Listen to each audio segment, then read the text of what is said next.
America is hiding 33 of the strangest celebrations you could ever imagine. We are going on a cross-country tour to uncover the weirdest county traditions found anywhere in the United States. By the end, you will discover the surprising reasons why communities proudly embrace the bizarre, from frozen corpses to headless poultry.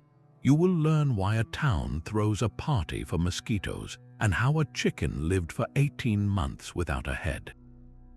What does it say about us when a community's biggest festival is dedicated to something most people would rather avoid? Our first stop takes us to the humid, buzzing heart of Brazoria County, Texas, where the official mascot is a pest. In the town of Clute, they do not just swat mosquitoes, they celebrate them.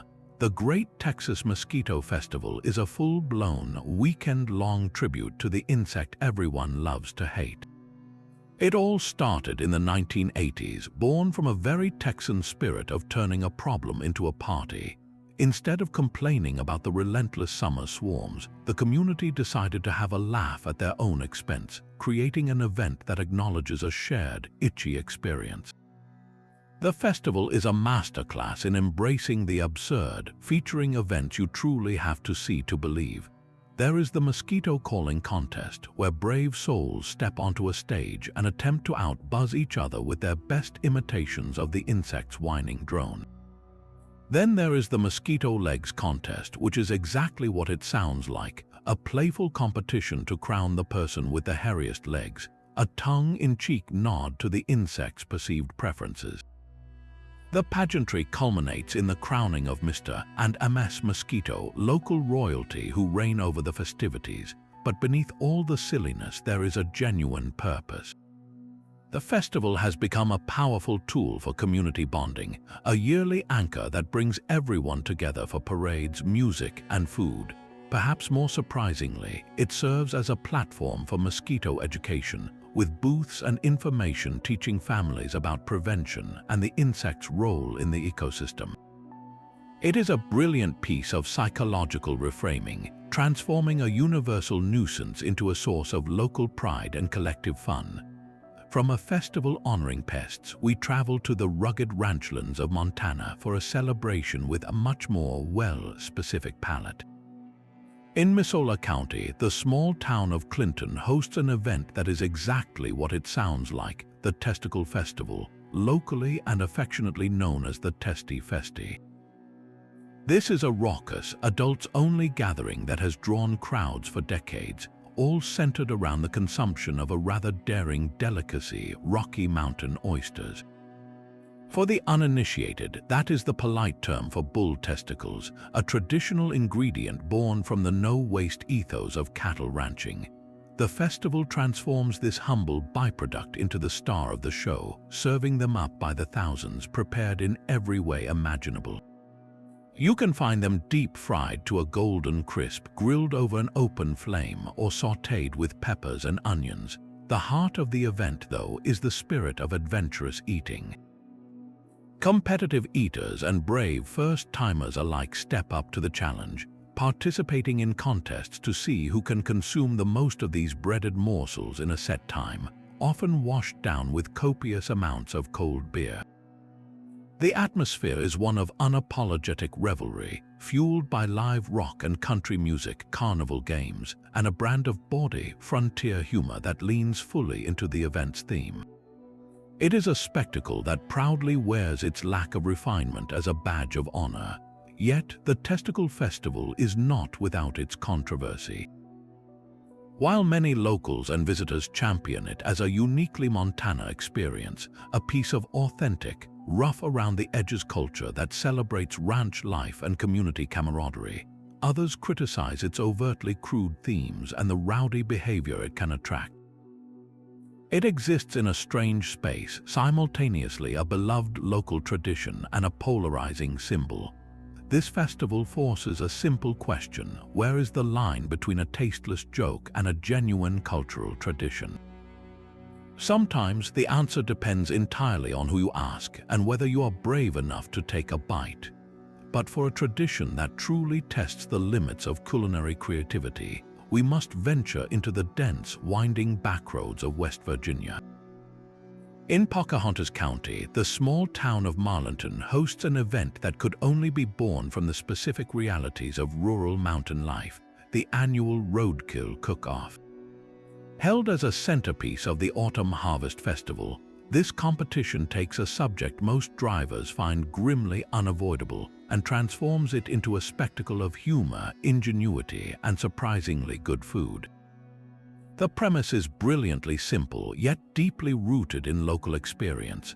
On mountainous roads shared by wildlife and vehicles, encounters are tragically common. Instead of treating this as a purely somber fact, the community decided to tackle it with a dose of dark Appalachian humor and practical resourcefulness. The rules are a clever dance around health regulations and common sense. Contestants are not actually scavenging asphalt for their ingredients that would be a health inspector's nightmare. Instead, chefs must prepare dishes using meats that could be roadkill, meaning animals commonly found as such in the region. In practice, this means most participants source their protein safely from local butchers or hunters, ensuring everything is fresh, clean, and legally obtained. This framework unleashes a torrent of culinary puns and creative presentations. Over the years, the event has seen entries with names like Chunk of Skunk, Swirl of Squirrel, and the classically named Possum o' Vin. Imagine a panel of serious-faced judges, scorecards in hand, tasting a delicate pâté made from rabbit or a rich, slow-cooked stew featuring venison, all presented under these whimsical, deliberately macabre titles. The judging is no joke, with categories for presentation, originality, and of course, taste. The atmosphere is a unique blend of county fair warmth and tongue-in-cheek macabre. Families gather, music plays, and the air fills with the scent of grilling meat and autumn leaves, all while contestants proudly serve dishes celebrating the region's most unfortunate wildlife. Beneath the laughter, however, lies a profound point. The Roadkill Cook-Off is a fundraiser, often supporting local fire departments or community projects, turning a symbol of loss into an engine for communal good. More than that, it is a celebration of a deeply ingrained Appalachian spirit, one that has always demanded making the most of what you have, finding light in dark places, and never wasting a thing, not even a joke. It asks us to reconsider what we label as taboo and to see the resilience and humor that can grow even on the side of the road. Sometimes a story is so strange it becomes the very soul of a place. In Mesa County, Colorado, the small farming town of Fruita has built its entire modern identity around a chicken who refused to die.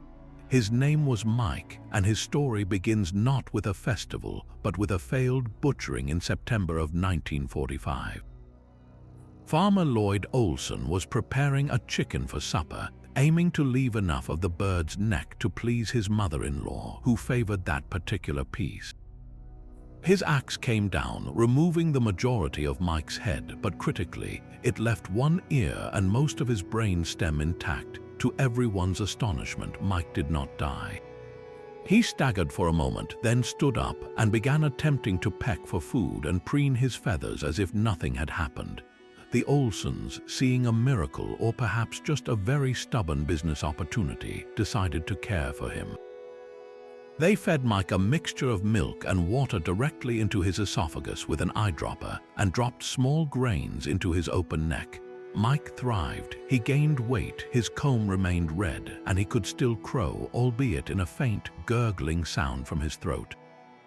He became a national sensation, touring the country as Mike the Headless Wonder Chicken, and was even insured for $10,000. For 18 months, Mike lived a headless life until he finally choked one night in a motel room in Arizona. His legacy, however, was just beginning. Decades later, the town of Fruita decided to stop being embarrassed by this bizarre chapter and instead fully embrace it. The Mike the Headless Chicken Festival was born, a weekend-long celebration that turns absurd history into a powerful community engine. The events are a perfect blend of pun-filled homage and classic small-town fun. It kicks off with a 5K run like a headless chicken race, where participants dash through the streets in a chaotic, joyful tribute. There are chicken-themed games like egg tosses and chicken bingo, a classic car show, and the wonderfully named peep eating contest, where contestants race to consume those sugary marshmallow chicks. A parade winds through downtown, led by someone in a giant chicken costume, naturally missing its head.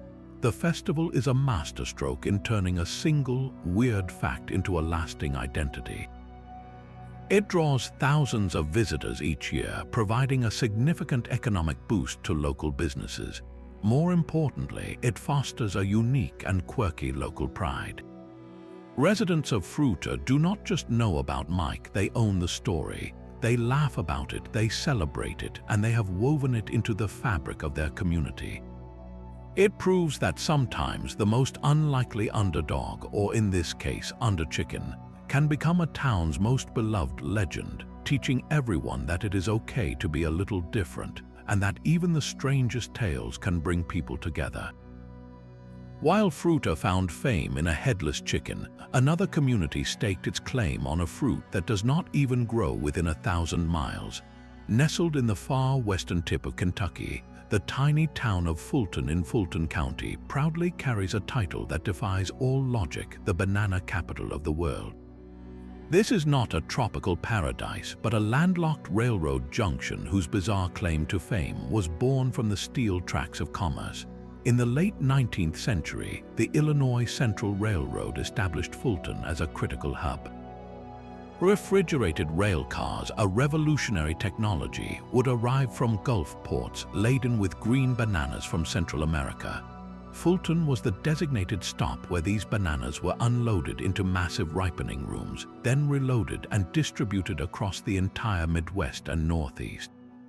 For decades, the town's economy pulsed to the rhythm of banana trains, its fortunes literally ripening alongside the fruit.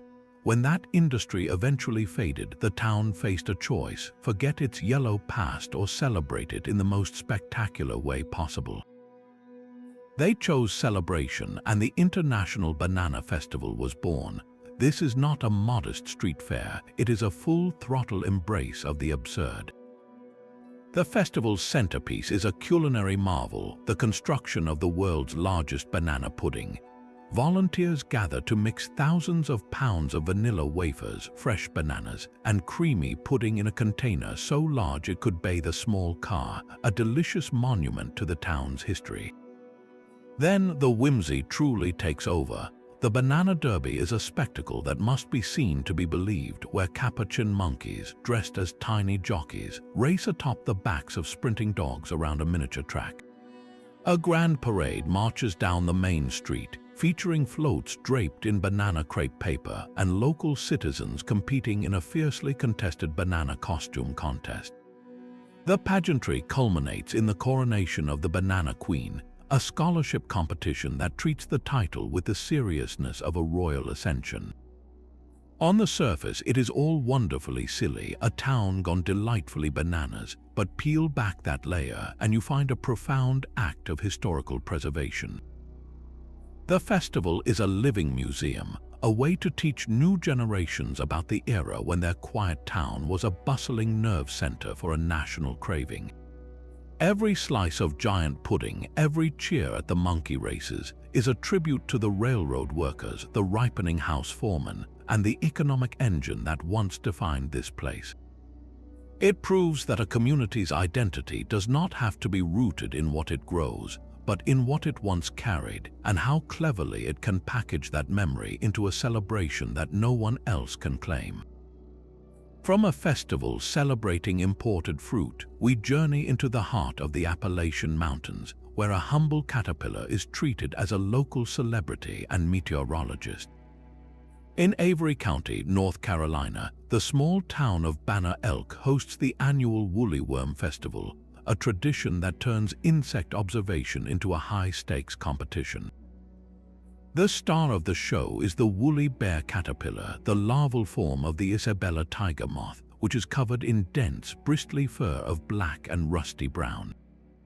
According to folklore passed down through generations, the width of that central brown band holds the secret to the coming winter. A wider band foretells a milder season, while a narrow band of brown, flanked by more black, predicts a long, harsh, and snowy winter. It is a charming piece of natural prognostication, a way for communities deeply connected to the land to seek clues from the world around them. The festival brings this folklore to life with delightful seriousness. The main event is the woolly worm races, a spectacle of slow-motion determination. Dozens of caterpillars, each carefully collected and named by their human handlers, are placed at the base of vertical strings stretched taut on a racing stage. A starter's flag drops and the worms begin their slow, undulating climb, inching their way upward. The first caterpillar to reach the top of its string is declared the champion. But winning the race is only half the glory. The true prize is becoming an oracle. The coloring of the champion woolly worm is meticulously examined by festival officials, who then issue the official Banner Elk winter weather forecast, a detailed prediction for the coming months broken down into 13 segments, one for each week of winter. The forecast is announced with the gravity of a National Weather Service bulletin, and it is reported by news outlets across the region. Surrounding this core ritual is a classic Appalachian fall festival. A parade marches through the colorful autumn streets, featuring marching bands, floats, and of course, costumed woolly worms. Local artisans sell handmade crafts, and the air fills with the scent of kettle corn, apple cider, and barbecue. For families, it is a day of pure, simple fun, with games, music, and face painting. Yet the enduring magic of the Woolly Worm Festival lies in its beautiful blend of science and story. While entomologists will note that a caterpillar's bands have more to do with its age and species than any climatic clairvoyance, that does little to dim the community's enthusiasm. The tradition is less about perfect accuracy and more about connection, a way to engage with nature's rhythms, celebrate local folklore, and gather as a community at the beautiful turning of the season. It is a testament to the human desire to find patterns, meaning, and a little bit of magic in the crawl of a small, fuzzy creature. If a caterpillar can predict the weather, what does a frozen grandfather say about a town's spirit? In the thin, cold air of Boulder County, Colorado, the small mountain town of Nederland hosts a celebration that is quite literally out of this world, or at least out of this time. It is called Frozen Dead Guy Days, and its origins are as bizarre as its name. The story begins with Bredo Morstol, a Norwegian man who passed away in 1989. His grandson, Trygve Borge, had his grandfather's body cryogenically frozen in hopes of future revival, and when Trygve later moved to Nederland, he brought Grandpa Bredo along, stored in a shed behind his mother's house. When local authorities discovered the situation in 1994, it caused an uproar, leading to a new town ordinance specifically banning the storage of frozen bodies. Yet, in a strange twist, the law included a grandfather clause allowing Bredo to remain because he was there first.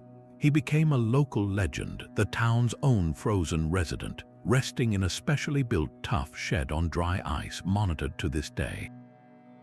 From this macabre piece of local history, a festival was born not as a somber tribute, but as a raucous, life-affirming party. Frozen Dead Guy Days is a weekend-long embrace of the absurd, a way for the community to laugh in the face of mortality itself. The events are a masterclass in themed celebration. There are the legendary coffin races where teams of 4 build ornate, often hilarious, human-powered coffins on wheels. One member lies inside as the dead guy, while the others push and steer the coffin down a sloped racecourse, careening around corners in a chaotic, joyful competition for the fastest time. Then there is the polar plunge, where the truly brave, often in wild costumes, leap into the icy waters of Barker Reservoir, a shocking baptism into the festival's chilly spirit. The weekend culminates in the Blue Ball, a formal dance where attendees dress in their finest blue attire, a nod to the cold, and dance the night away. What started as a quirky local inside joke has exploded into a major tourist attraction, drawing thousands of visitors each March. The festival's genius is in its tone. It never makes light of death, but instead uses this strange story as a catalyst to celebrate life with unbridled enthusiasm. It transforms a topic often shrouded in fear and science fiction, cryonics, into a communal experience of laughter, creativity, and shared shivers. The people of Netherlands took a situation that could have been a source of embarrassment or conflict and turned it into their defining characteristic, proving that sometimes the best way to handle the strange and uncomfortable is to throw it a party, put it in a coffin, and race it down a hill. The line between community safety and conservation can be a tense and winding one, much like the path of a snake itself. In the dry, rugged landscape of Nolan County, Texas, the small city of Sweetwater hosts what is billed as the world's largest rattlesnake roundup, an event that has become a defining and fiercely debated tradition. It began in the spring of 1958, born from a very practical and deeply felt local need. Ranchers in West Texas were losing valuable livestock, primarily calves and foals, to venomous diamond-back rattlesnake bites. The snakes also posed a serious threat to anyone working the land. In response, the local JCs, a civic organization, decided to tackle the problem head-on by creating a bounty event. The idea was straightforward: encourage the collection and removal of rattlesnakes from the surrounding ranchlands, making the area safer. That first roundup collected about 3,000 pounds of snakes, and a legacy was born. Today, the event is a massive, multi-day spectacle held every March. Professional hunters, licensed by the state, use gasoline to flush snakes from their winter dens, a controversial method critics argue damages the underground ecosystems of other species. The captured snakes, often totaling tens of thousands of pounds, are brought to the Nolan County Coliseum, where they are put on public display in vast plexiglass-enclosed pits, a swirling, buzzing sea of reptiles. The roundup is as much an industry as it is a festival. Visitors can watch skilled handlers demonstrate milking, where a snake's fangs are carefully guided to release venom into a glass beaker, a substance later sold for medical research to create antivenom. The snakes themselves are ultimately processed, with their meat being cleaned, breaded, and deep-fried for consumption at food stalls, and their distinctive skins tanned and sold as belts, hatbands, and wallets. The atmosphere surrounding this core activity is pure Texas festival, complete with gun and knife shows, a parade, live music, and the crowning of a rattlesnake roundup queen. For its supporters, the roundup is an irreplaceable piece of cultural heritage.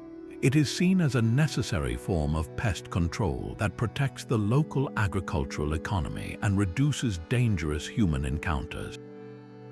They frame it as a celebration of frontier self-reliance, a gathering where generations share skills and stories, turning a feared predator into a source of community pride and even economic benefit.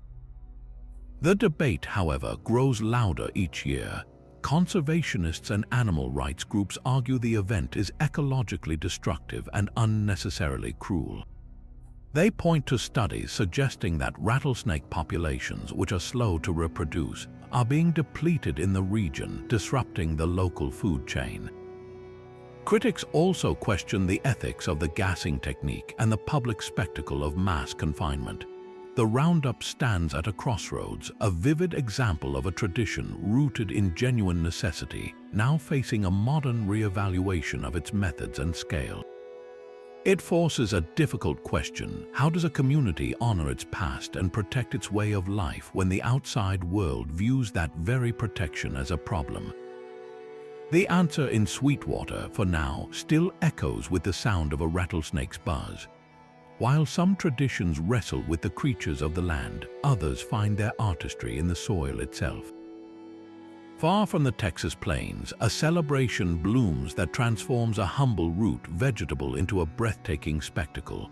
In the Mexican state of Oaxaca, for centuries, the Night of the Radishes, or Noche de Rabanos, has been a cherished Christmas Eve tradition. Local artisans and farmers cultivate special, oversized radishes, not for eating but for carving.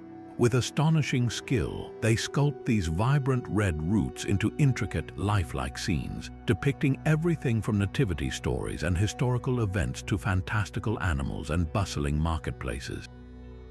The radishes, often combined with other dried flowers and leaves, become temporary masterpieces, displayed in the town square under the glow of festive lights for just one magical night. This beautiful tradition did not stay confined by the border.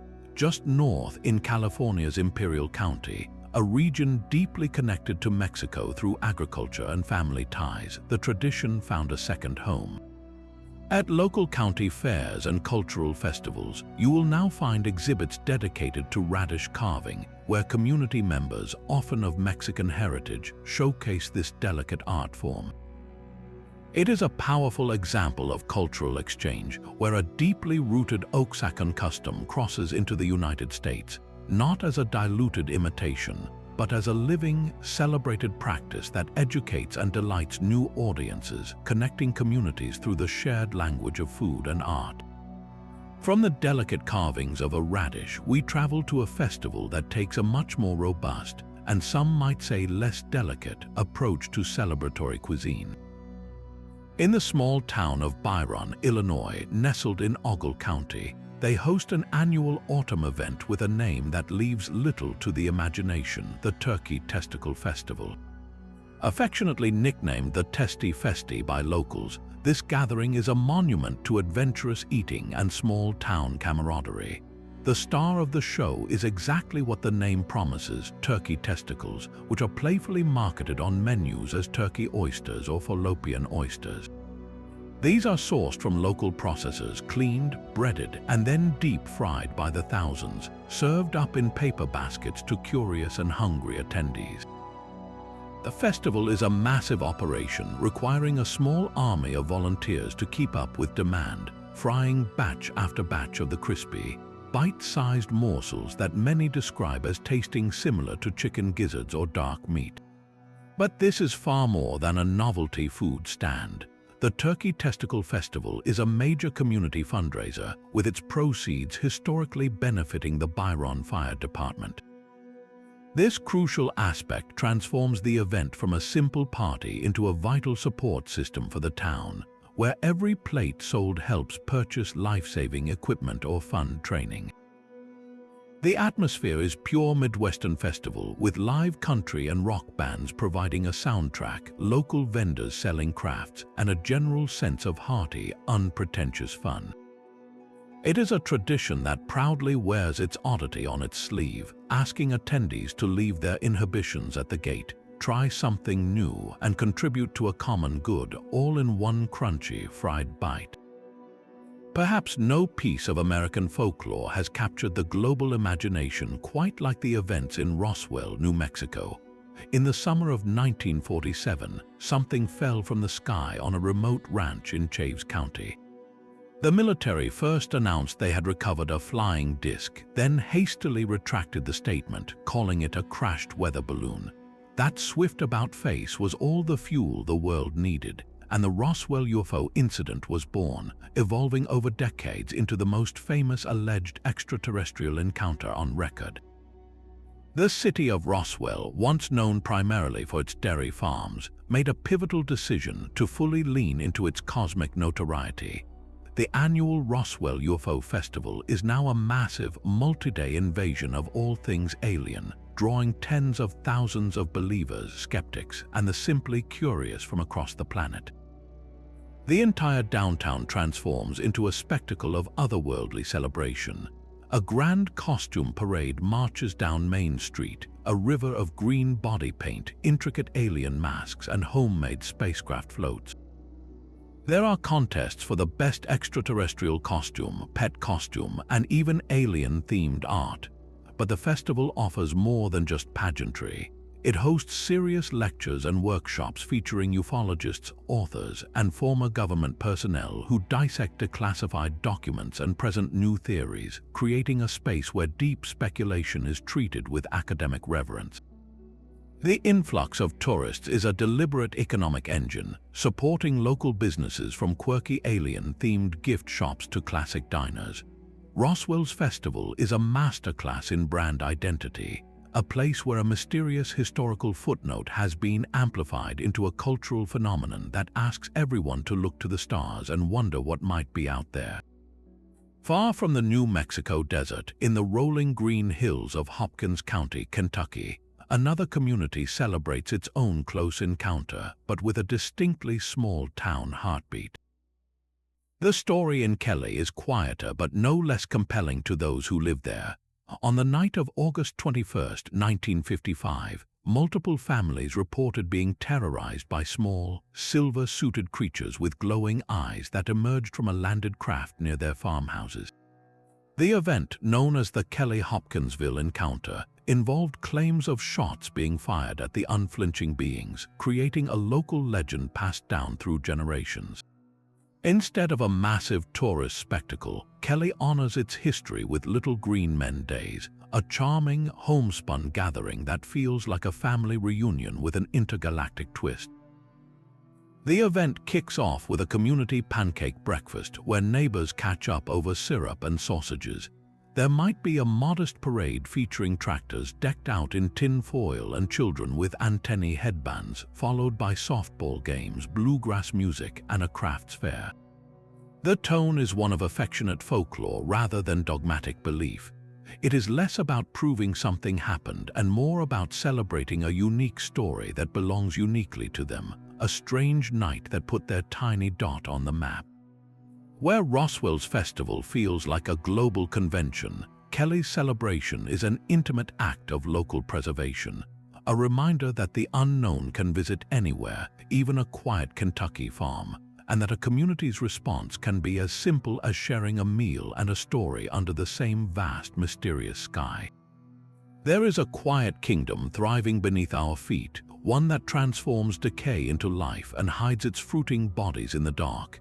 In Chester County, Pennsylvania, the town of Kennett Square has built an empire upon this mysterious foundation, proudly declaring itself the mushroom capital of the world. Over half of America's mushrooms are grown in the humid, climate-controlled houses surrounding this community, a billion-dollar industry born from the science of cultivation. The annual Mushroom Festival is not just a nod to this economic engine, it is a full-blown sensory celebration of the fungal kingdom itself. For a weekend each September, the town center transforms. The air carries the rich, earthy scent of thousands of pounds of fungi, from classic white buttons to exotic shiitakes and delicate oyster mushrooms. The heart of the festival is a culinary pilgrimage, featuring a famous mushroom soup contest where local chefs and home cooks vie for the title of Best Recipe, each bowl a deeply flavored tribute. There are cooking demonstrations that teach you how to properly sear a portobello or fold mushrooms into a delicate duxelles, and amateur cook-offs that invite everyone to participate. But the true magic happens behind the scenes on the educational farm tours. Visitors get a rare glimpse into the long, shadowy growing houses, learning how mushroom farmers meticulously layer compost, inoculate it with spawn, and coax these organisms to fruit. It is a celebration that demystifies, turning something that often sprouts mysteriously in the lawn into a respected, understood, and delicious agricultural product. The festival frames the mushroom not as a creepy, crawly thing, but as a marvel of nature and human ingenuity. From the celebrated fungus, we travel to a creature that rarely receives a warm welcome in Wexford County, Michigan. The small town of Messick has taken a very different approach to an unloved resident, hosting an annual slug festival that proudly bills itself as a celebration of slime. This is not about cultivating a delicacy, but about embracing a garden pest with a sense of humor so dry it could dehydrate the slugs themselves. The festival is a masterclass in turning a nuisance into novelty. The main event is the slug races, a spectacle of agonizingly slow-motion competition. Contestants, each having carefully selected their champion gastropod from local gardens, place them in the center of a circular table. A starter's signal is given, and the race begins as the slugs begin their leisurely, mucus-laden journey toward the outer edge. Cheers and groans rise from the crowd as one slimy contestant inches ahead of another, victory measured in millimeters per minute. The pageantry reaches its peak with the coronation of the Slug Queen, a local resident who earns the honor of presiding over the slimy festivities. The entire event is woven with a thick thread of irony, from souvenir T-shirts to the very concept of cheering for a creature most gardeners spend their summers battling. Yet, beneath the deliberate silliness, there is a clever and practical purpose. The Slug Festival was born as a deliberate, almost whimsical tourism strategy, a way to put the tiny town of Messick on the map. It works. People drive from across the state to witness the absurdity, to eat carnival food, browse craft booths, and be part of a shared joke.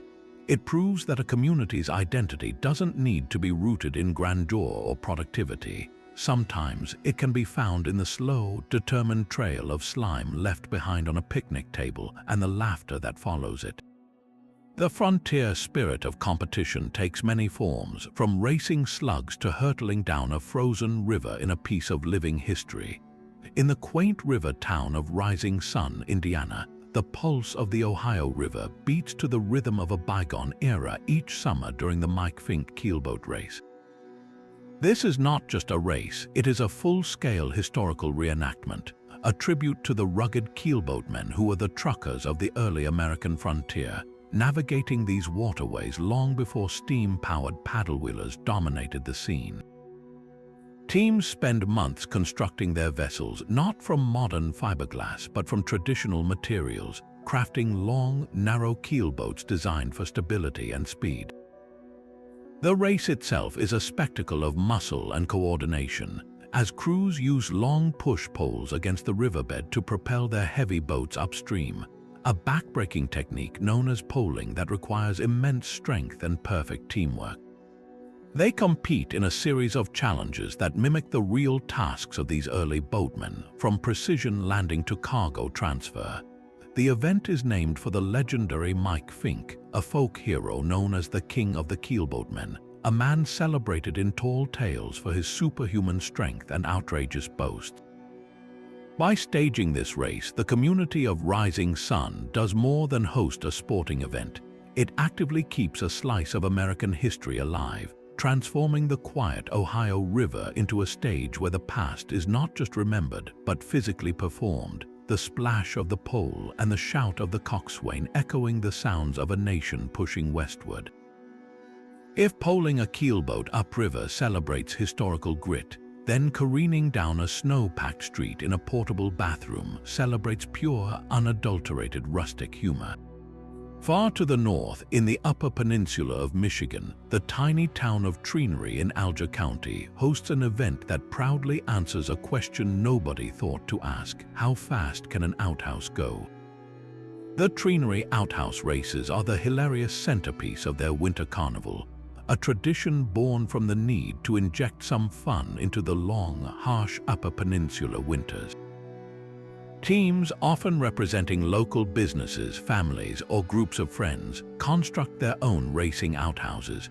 The rules are specific and delightfully absurd. Each contraption must have 4 walls, a roof, a crescent moon cut out on the door, a toilet seat inside, and most importantly, it must be mounted on skis.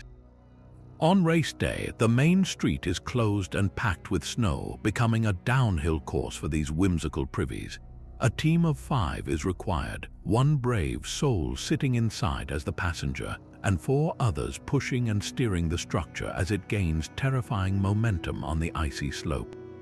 The costumes are as creative as the builds, with teams dressing in flannel, overalls, and other nods to rustic life, while spectators line the street, cheering and laughing as outhouses wobble, spin, and sometimes spectacularly crash. The event is a masterclass in community-driven comedy, where the only prize is bragging rights and the shared warmth of collective laughter against the cold. It transforms an object of necessity and often embarrassment into a symbol of communal joy and wintertime resilience, proving that sometimes the best way to handle the most basic aspects of life is to put them on skis and send them racing downhill. Legends have a way of taking root, growing from whispered stories into events that define entire towns. In the rolling hills of Athens County, Ohio, the spirit of the wilderness is celebrated not with quiet reverence, but with the roaring thunder of chainsaws and the solid thunk of axes biting wood. The Paul Bunyan Show in Nelsonville is a massive 3-day tribute to the mythical giant lumberjack, transforming his tall tales into a very real, very physical spectacle of forestry skill. This is far more than a simple county fair. It is one of the largest logging and forestry expositions in the entire Midwest. The air vibrates with the scream of high-performance saws as world champion lumberjacks compete in breathtaking timber sports. You will witness the sheer power of the springboard chop, where athletes use springboards to notch their way up a towering pole before hacking through the top.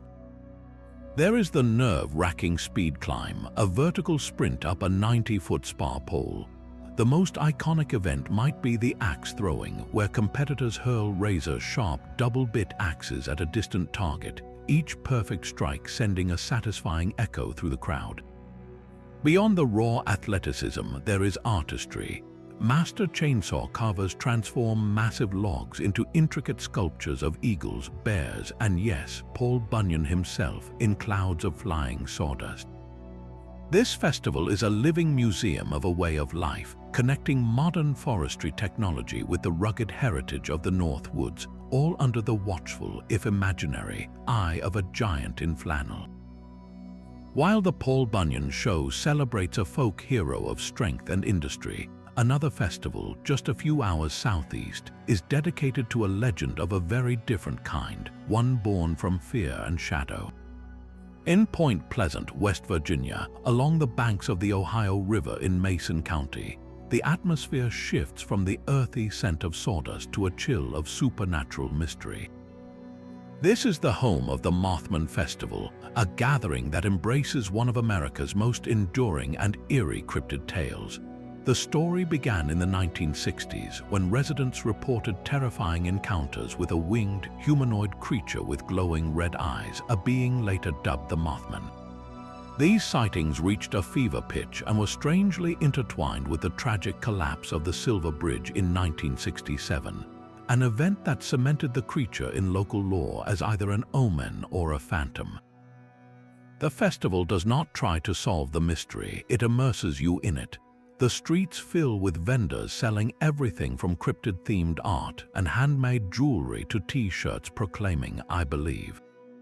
Guest speakers range from respected paranormal researchers and authors to eyewitnesses who share their chilling stories, keeping the legend alive with first-hand accounts. The pilgrimage for many is a visit to the sleek, stainless steel statue of the Mothman that stands downtown, a modern monument to a decades-old fear. What makes this festival so compelling is its tone. It is not a campy Halloween party, but a community's serious and surprisingly successful engagement with its own strange history. It taps directly into the booming world of mystery tourism, drawing thousands who come not for answers, but for the shared thrill of the unknown, to stand where others saw something impossible, and to wonder what might still be lurking in the twilight along the river. The human voice is a remarkable instrument capable of carrying more than just words across a distance. In the rural landscapes of North Carolina, two unique festivals celebrate the art of turning breath and vocal cords into something far greater than a simple shout or a casual tune. First, we travel to the tiny crossroads community of Spivey's Corner in Sampson County, home to the legendary National Hollerin' Contest. This tradition is rooted in pure, practical necessity. Before telephones, in the sprawling farmlands and dense pine forests, neighbors lived far apart. A loud, clear holler was the original text message, the early warning system, and the social network all rolled into one. A specific yell could carry for over a mile, conveying urgent messages like fire or snake, or more mundane ones like dinner time. Each holler had its own distinct melody and rhythm, a coded language understood by everyone in the community. As technology made these calls obsolete, the art form nearly vanished. The contest, started in 1969, was a deliberate act of cultural rescue. Today, contestants step onto the stage not to scream but to perform. They compete in categories like the traditional holler, a powerful, undulating cry that seems to echo from the soul of the old countryside. There is conch shell blowing, a deep, resonant blast that mimics the horns of the coast, and women's calling, a more melodic, song-like form of communication used to summon children or signal across fields. The event is both a competition and a living archive, ensuring that the echoes of a self-reliant past are not lost to the silence of progress. It transforms what was once an everyday tool into a recognized and celebrated folk art, a powerful reminder of how communities once spoke to each other across the wide, open spaces. Just a short drive away, in the town of Louisburg within Franklin County, the air is filled with a different, more melodic kind of breath control. This is the home of the National Whistlers Convention, a gathering that treats puckered lips as a legitimate musical instrument. For over 75 years, whistling enthusiasts from across the country and around the world have converged here to share their passion. The convention is a surprisingly sophisticated affair, featuring concerts, workshops led by master whistlers, and fiercely contested competitions divided by age and genre. You will hear everything from flawless renditions of classical symphonies and complex jazz improvisations to pop hits and folk songs, all produced without a single string or key. The skill on display is astounding, involving precise control of pitch, vibrato, dynamics, and breath support. Contestants perform with the seriousness of concert violinists, their faces animated, their hands often moving expressively as they weave intricate melodies from thin air. The atmosphere, however, is one of pure, joyful whimsy. It is a celebration of an art form that is universally accessible, yet remarkably difficult to master. Like the hollerers to the south, the whistlers of Louisburg have built a community around a simple human ability, elevating it to a point of pride and performance. Together, these two North Carolina traditions bookend the expressive range of the human voice, from the urgent, functional cry that shaped a rural way of life, to the delightful, artistic pursuit of melodies spun from nothing but air and intent. But the most spectacular fate for a pumpkin is not in a pie or on a porch, but in midair, launched across an open field at the speed of a small plane. For decades, the World Championship Pumpkin Chunkin in Sussex County, Delaware, was the ultimate stage for this kind of explosive autumn science. This was not a quaint fall festival.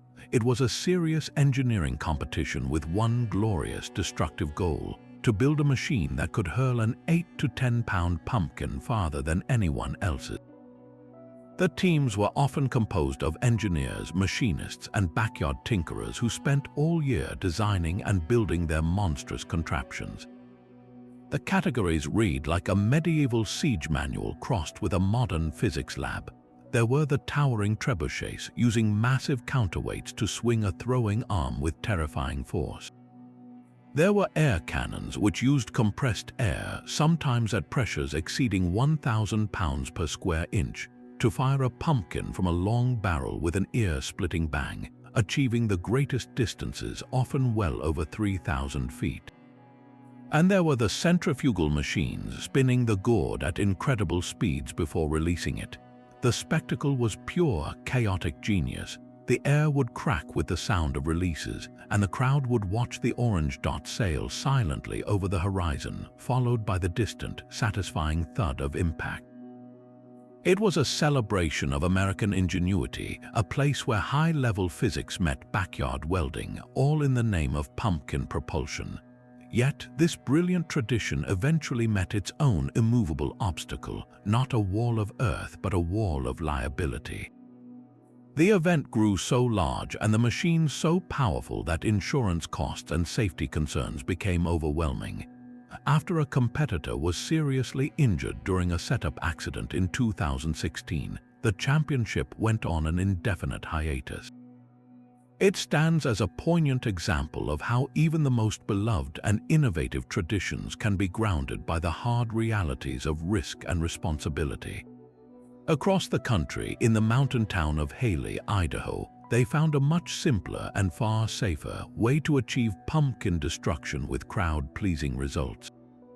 Their annual pumpkin drop is a lesson in joyous, participatory chaos. Here, the pumpkins are not projectiles but pinattas. A large pumpkin is hollowed out, stuffed with pounds of wrapped candy, and then hoisted high above the ground by a construction crane. A target, often a donated car or simply a large circle painted on the ground, is placed below.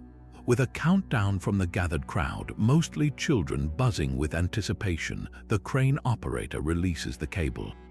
The pumpkin plummets, striking the target with a spectacular, sugary explosion. The moment it hits, a wave of children surges forward, scrambling through the pumpkin guts to collect the scattered candy. It is messy, it is simple, and it is an absolute delight. Where Pumpkin Chunkin was about distance and engineering, the pumpkin drop is about instant gratification and communal laughter. It requires no complex machinery, just a crane, a pumpkin, and a lot of sweets. It turns destruction into a direct gift, a messy explosion that literally rains down treats for the community's youngest members. One tradition reached for the horizon with complex machinery. The other creates a perfect moment of sugary chaos on the ground, yet both understand the same fundamental truth, that there is something deeply satisfying about watching a pumpkin meet its spectacular and very public end. The fertile valleys of California have given rise to empires built not on gold or silicon, but on flavor. Here, communities have turned their most abundant crops into festivals that are celebrations of identity. In the sun-baked hills of Santa Clara County, the city of Gilroy has earned a title that carries a powerful aroma, the garlic capital of the world.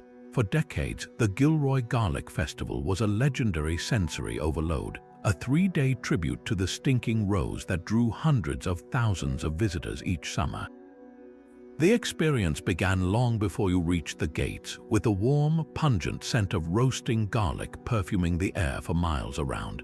Inside, it was a paradise for the adventurous eater. Beyond the expected garlic bread and pasta, vendors offered creations that pushed the boundaries of belief: garlic ice cream, garlic popcorn, and even garlic-infused chocolate. Cooking demonstrations by celebrity chefs showcased the bulb's versatility, while live music and arts and crafts created a vibrant, family-friendly atmosphere. It was a monument to agricultural pride, a place where a humble kitchen staple was elevated to the status of a cultural icon. Then, in July of 2019, a horrific mass shooting at the festival shattered that joy, claiming 3 lives and injuring many more. The event was permanently cancelled in the aftermath, a profound loss for the community. Yet, the spirit of the festival did not disappear. Local businesses in Gilroy continue to champion their garlicky heritage, and smaller, community-focused events have emerged, carrying forward the tradition of celebration with a renewed emphasis on resilience and local solidarity. The memory of the festival now exists in 2 parts: the vibrant celebration of what was, and the quiet, determined strength of a community that refuses to let its defining flavor be forgotten. Just over the coastal mountains in the fog-cooled fields of Monterey County, another unique vegetable reigns supreme. Castroville proudly calls itself the artichoke center of the world, and for good reason. It supplies the majority of America's crop. The Castroville Artichoke Festival is a charming, quirky homage to this thorny, delicious thistle. The festival's history includes a delightful slice of Hollywood trivia. In 1948, a young starlet named Norma Jean Mortensen was crowned the very first artichoke queen.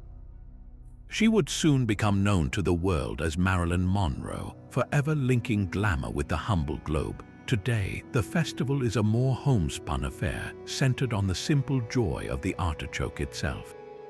The air is filled with the savory steam of thousands of artichokes being boiled, grilled, and fried.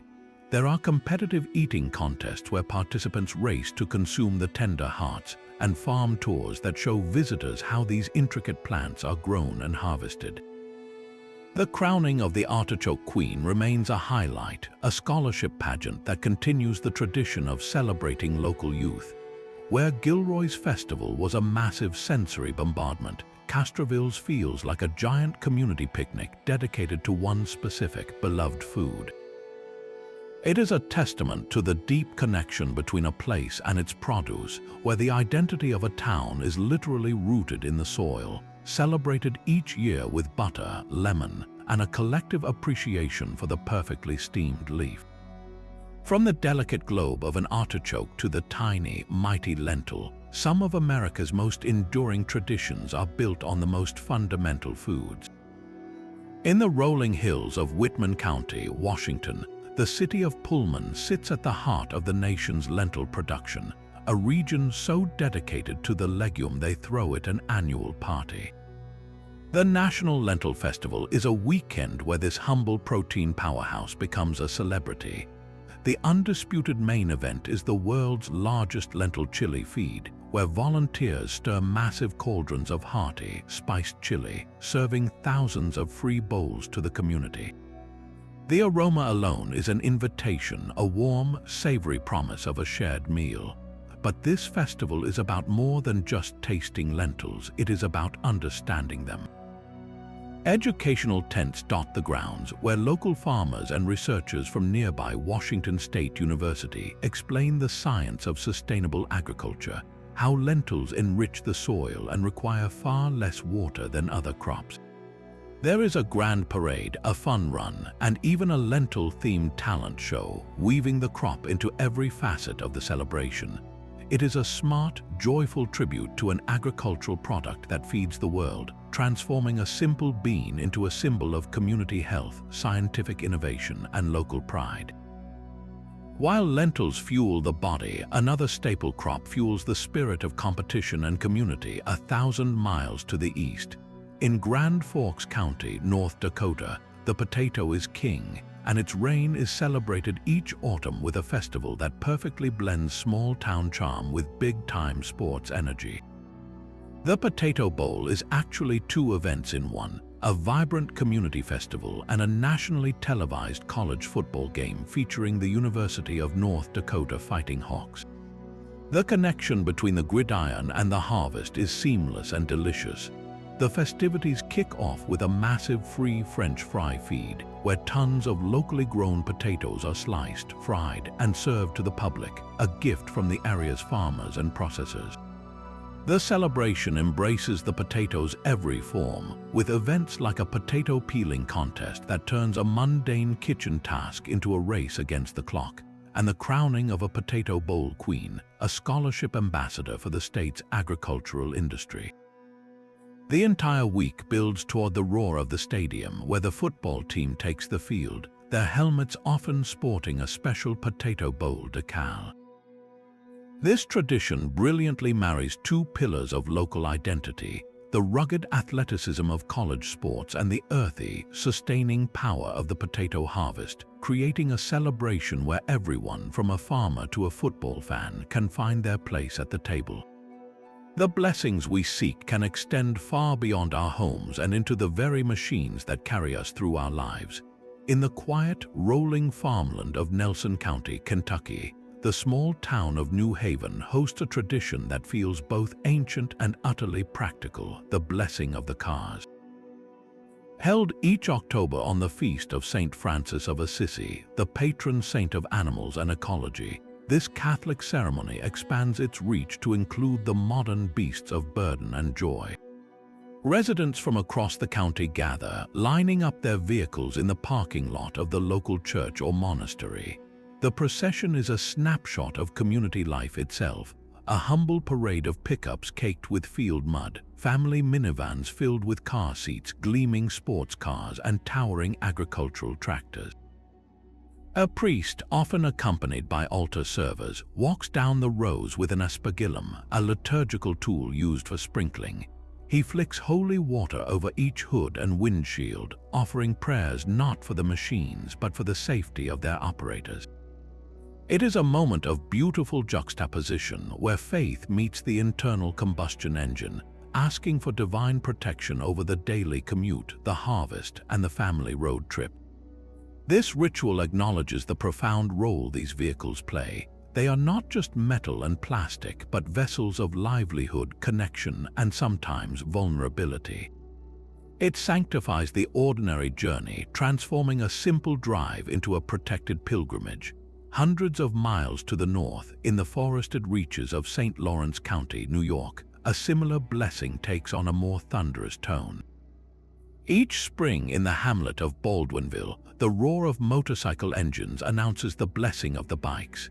This gathering often coincides with a larger motorcycle rally or meet, drawing riders from across the region who park their gleaming Harley-Davidsons, Hondas, and Indians in long, proud rows. Here, clergy, sometimes from multiple denominations, move among the machines. The blessing is direct and heartfelt, a prayer for safety and clarity for the riders in the season ahead. The ceremony frequently includes a moment where each rider is individually acknowledged, with a sign of the cross made on their forehead or a small medal pinned to their jacket. The atmosphere blends reverence with the unmistakable camaraderie of biker culture, a subculture built on freedom, brotherhood, and an acute awareness of the road's dangers. Leather-clad men and women, their vests covered in patches, bow their heads in quiet reflection. It is a powerful fusion of faith and identity, where the machine is seen as an extension of the self, a partner in adventure that also requires a measure of grace. Both traditions, though separated by geography and the type of rubber on the road, share a core human impulse to acknowledge the risks we take in motion and to seek a peace of mind that goes beyond seatbelts and helmets. They are public declarations of hope whispered into the rev of an engine or the quiet hum of a sedan, asking for safe passage on the long, open road ahead. The road ahead holds feasts of a truly staggering scale, where entire communities gather not just to eat, but to honor a single fish. In the rolling hills of Henry County, Tennessee, the town of Paris transforms for 1 week each spring into the undisputed catfish capital.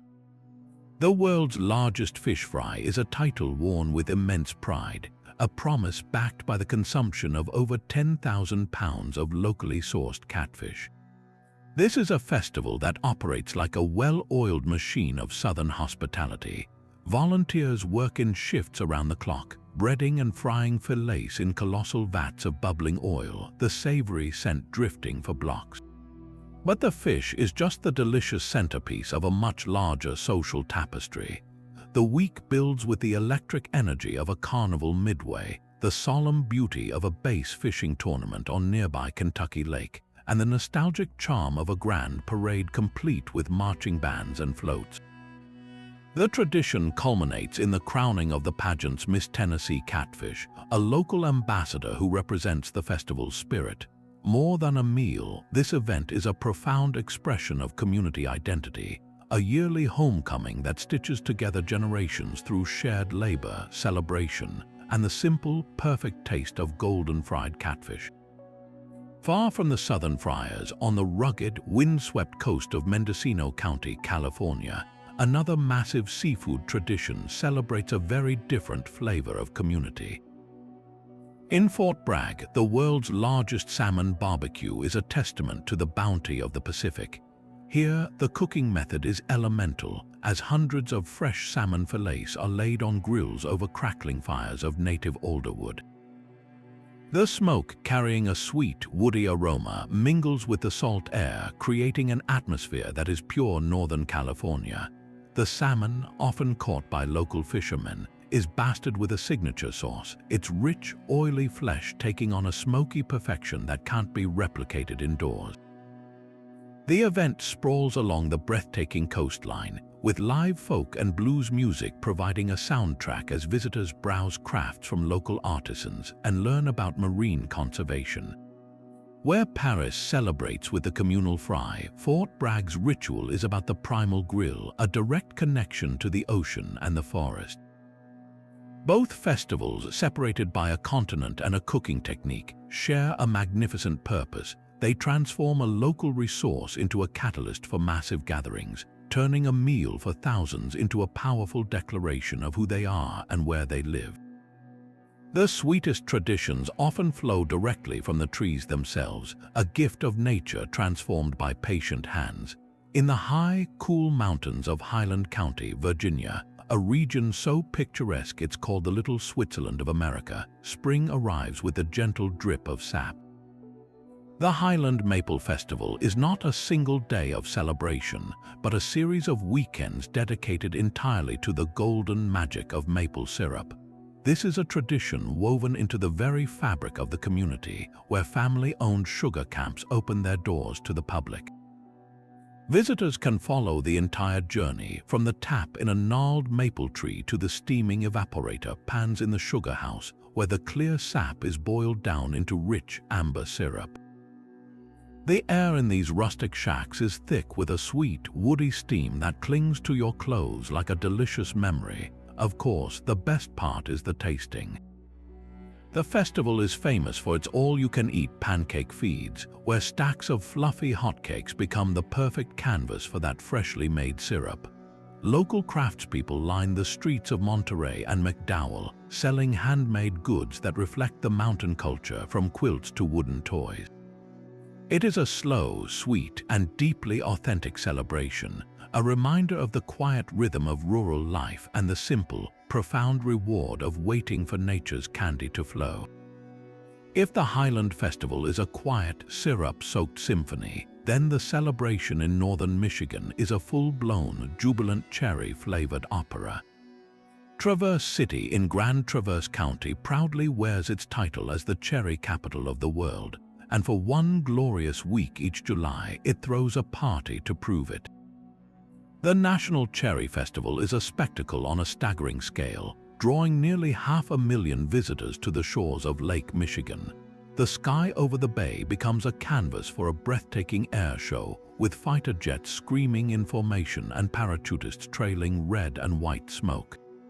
The streets pulse with energy during multiple parades, where marching bands compete with floats buried under a sea of fake cherry blossoms.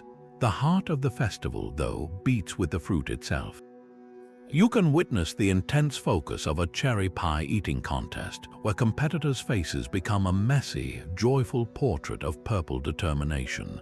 But the event that truly captures the whimsical spirit is the iconic Cherry Pit Spitting Championship. Contestants from around the globe step onto a wooden runway, take careful aim, and let fly with a tiny, saliva-slicked seed, hoping to break records that exceed distances of 50 feet. It is a sport of absurd precision, celebrated with the seriousness of an Olympic event. Beyond the fun and games, the festival serves a vital purpose as the world's largest promotional engine for the region's tart cherry industry. It connects consumers directly with the growers, teaching families about the health benefits of this antioxidant-rich fruit and the hard work that goes into each harvest. This massive celebration transforms an entire region's agricultural identity into a shared experience of joy, community, and the perfect tart pop of a fresh cherry. There is a moment of pure, shocking clarity found only in the icy embrace of a winter ocean. For our final tradition, we step onto the windswept sands of Coney Island in Kings County, New York, to witness a spectacle of shivering solidarity.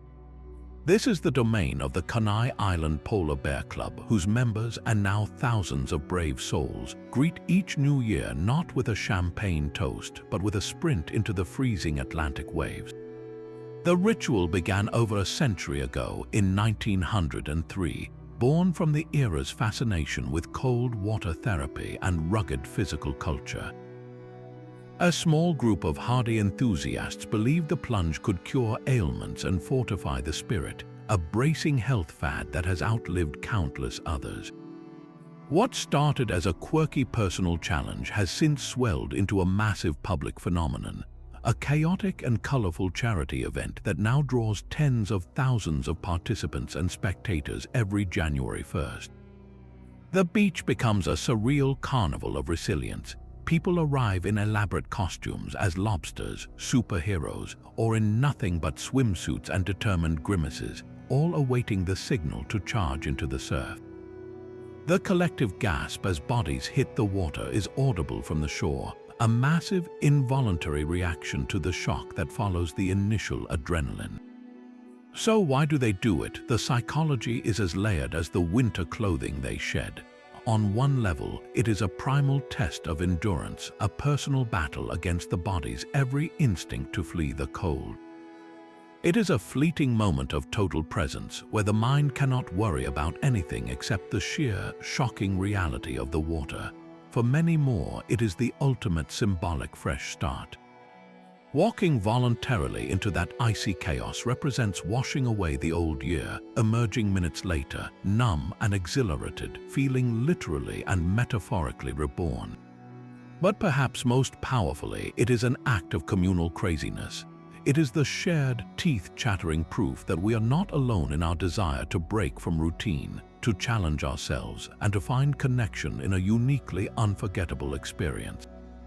The laughter that erupts afterward, nervous and giddy, is the sound of a collective barrier being broken. This tradition, repeated in various forms on lakes and coasts across the winter nation, captures a beautiful human contradiction.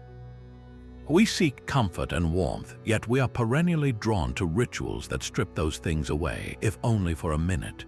We crave a clean slate, and sometimes the only way to feel truly new is to take a running leap into the deepest, coldest unknown we can find, surrounded by thousands of people who are just as wonderfully, shockingly brave. That single, shocking splash in Brooklyn echoes across thousands of frozen shorelines every winter. The Kenai Island plunge did not just start a club, it ignited a national phenomenon, a template for cold water charity that has been adopted in every corner of the country. From the icy shores of Lake Michigan in Chicago to the snow-edged ponds of New England, communities host their own versions, often as fundraisers for causes close to home. The Special Olympics polar plunge events are perhaps the most widespread, turning the act into a massive engine for good, where participants collect pledges from friends and family for the honor of running into a lake in February. A local fire department might host one to buy new equipment, a school group to fund a trip. The formula is brilliantly simple and endlessly replicable. It asks people to trade a moment of intense, personal discomfort for the tangible comfort of others, creating a direct, visceral link between sacrifice and support. This transformation from eccentric personal ritual to powerful communal fundraiser is the key to its enduring place in our culture. But why does this specific act of voluntary suffering resonate so powerfully? On one level, it functions as a modern, secular rite of passage. There is a clear before and after marked by the shocking break in temperature. You are one person on the snowy beach and another, gasping and vibrantly alive, stumbling back onto the sand. It is a trial by ice, a quick, brutal test of courage that anyone, regardless of age or athletic ability, can choose to undertake and instantly conquer. In our digital age, it has also become the ultimate authentic social media moment. It is nearly impossible to fake the genuine, wide-eyed shock of a polar plunge, the flushed skin and involuntary shouts creating a raw, shareable story of resilience that cuts through the curated perfection of everyday feeds. It is a badge of honor earned in seconds but displayed forever. Ultimately, this tradition endures because it masterfully combines three deeply human desires: the craving for a fresh start, the need to prove our mettle to ourselves, and the profound urge to contribute to something larger. It takes a weird, impulsive idea, a dash into winter waves, and structures it into a force for community good. That alchemy, turning a personal shiver into a public warmth, is what solidifies the polar bear plunge as one of America's weirdest and most wonderfully human county traditions. These traditions paint a map of American weirdness as diverse as the landscape itself, a spectrum that stretches from the darkly macabre to the utterly whimsical. On one end, you have celebrations that flirt directly with mortality and the grotesque. The frozen dead guy days in Netherlands and the roadkill cook-off in West Virginia stare into the uncomfortable realities of death and decay, not with fear but with a defiant communal laughter. They are rituals of reframing, taking what is typically hidden or tragic and dragging it into the light of a public festival, disarming it through humor and shared experience. Then there is the vast middle ground of agricultural and culinary oddities, where local economies and tastes define the celebration. The testicle festivals of Montana and Illinois, the lentil and potato celebrations of the Pacific Northwest and Plains, even the garlic and artichoke festivals of California, all root their identity in the soil and the table. These are declarations of self-sufficiency and regional pride, turning a staple crop or a ranching byproduct into the centerpiece of community pride, often with a hearty, unpretentious shrug.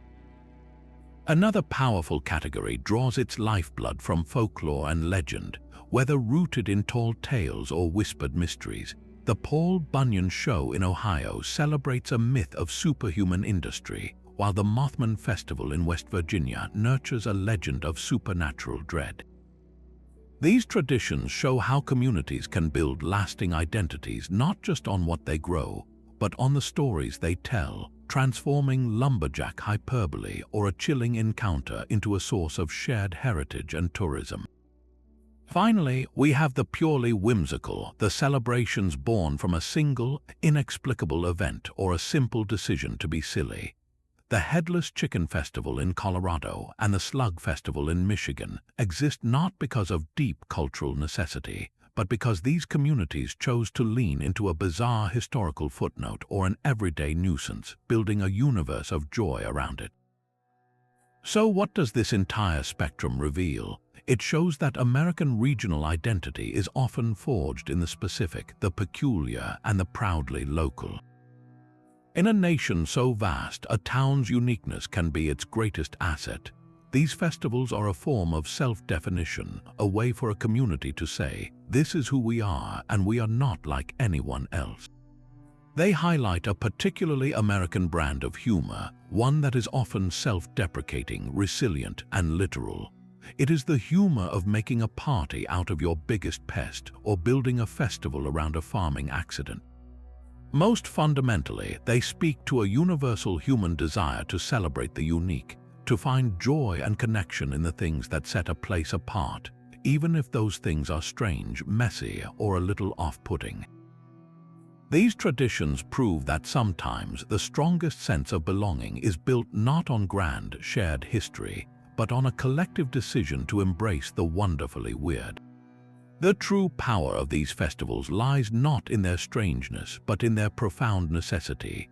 Beyond the spectacle of frozen grandfathers and racing slugs, these events serve as vital lifelines for the towns that host them.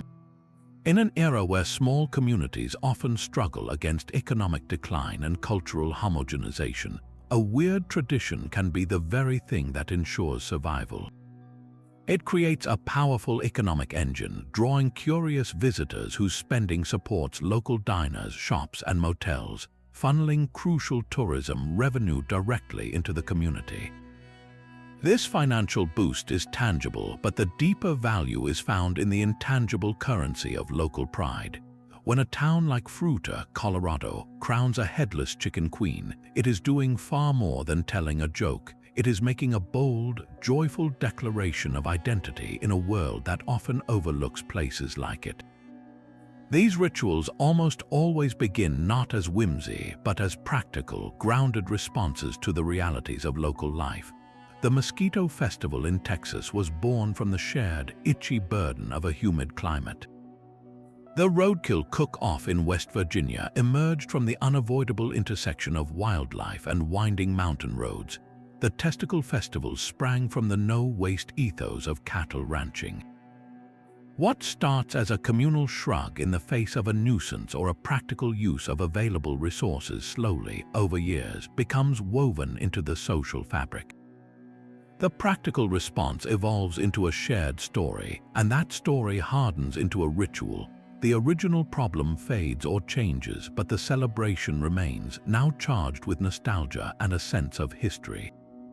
It becomes a living archive, a way to teach younger generations about the landscape and livelihoods that shaped their home, ensuring that the memory of a banana railroad hub or a logging heritage does not simply vanish. This is where the magic of intergenerational connection sparks. A grandfather who once worked the garlic fields of Gilroy takes his granddaughter to smell the roasting bulbs, linking her to his past. Parents who competed in the outhouse races as teenagers now cheer as their own children push a new generation of privies down the snowy street. The festival becomes a calendar marked in shared experience, a yearly anchor point where families reunite, old friends reconnect, and the entire community gathers on common ground. In a fragmented digital age, these events provide a rare physical space for sustained face-to-face connection, building social capital that strengthens the town's resilience far beyond the festival weekend. Ultimately, these bizarre celebrations are a powerful act of self-definition in a world that increasingly looks the same. They are a rebellion against generic identity. A town chooses to be known not for a generic fall festival, but for the world's largest rattlesnake roundup or the national hollerin' contest. This self-definition on wonderfully weird terms is an incredible source of empowerment. It tells residents and the world that their history, their humor, and their specific corner of the earth matter. The tradition becomes a badge of honor, a source of inside jokes and local lore that creates a powerful sense of belonging. You are not just from a dot on the map, you are from the town that races caterpillars to predict winter or that drops a candy-stuffed pumpkin from a crane. In embracing the peculiar, these communities find their most authentic voice, proving that sometimes the surest way to feel at home is to celebrate the very thing that makes you different from everyone else. From the frozen Atlantic to the sun-baked Texas plains, these 33 traditions reveal a nation built not just on grand ideals, but on gloriously specific local quirks. They are a testament to the American spirit of invention, where a problem becomes a party and a strange story becomes a source of pride. Each festival, no matter how bizarre, serves as a yearly heartbeat for its community, a reminder that connection is often forged in the shared embrace of the wonderfully odd. So the next time you find yourself driving through an unfamiliar county, keep an eye out for the signs. You might just stumble upon a parade for a headless chicken, a crowd cheering for a racing slug, or the scent of something frying that you cannot quite place. That is the real magic of America, hiding in plain sight, waiting in town squares and fairgrounds from sea to shining sea. Which of these celebrations would you be brave enough to join? Would you sample the Rocky Mountain oysters, take the polar plunge, or cheer for a woolly worm meteorologist? Let us know in the comments below, and if you enjoyed this journey into the wonderfully weird, be sure to subscribe for more deep dives into the bizarre and fascinating corners of our world. Thanks for watching, and wherever you are, keep celebrating the weird.